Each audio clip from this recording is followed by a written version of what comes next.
If you want to add an Epic Games title to your Steam library, you're in the right place. In this quick tutorial, I'll show you exactly how to add your Epic game to Steam, so you can launch it from one place, keep your library organized, and make it easier to access your favorite games.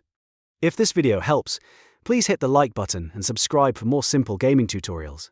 Alright, let's jump into it. First, open Steam on your computer.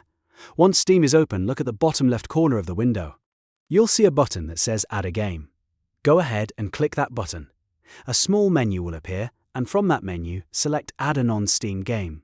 This is the option you need because Epic Games titles are not installed through Steam, but Steam can still add them as shortcuts in your library. After you click that, a new window will open showing a list of installed applications on your PC. If your Epic game does not appear right away, don't worry. Just click Browse. This will open File Explorer, where you can manually locate the game's install folder.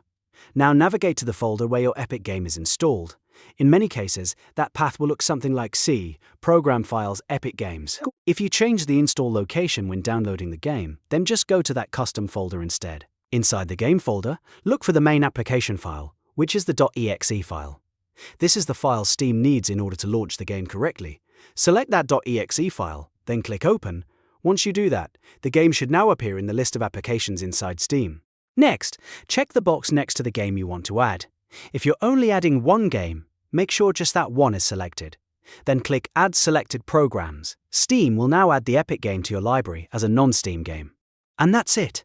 You've successfully added an Epic Games title to Steam. Now you can launch it from your Steam library just like your other games, which makes everything a lot more convenient. If you found this helpful, please give the video a like and subscribe for more easy gaming tips and tutorials. Thanks for watching, and I'll see you in the next one.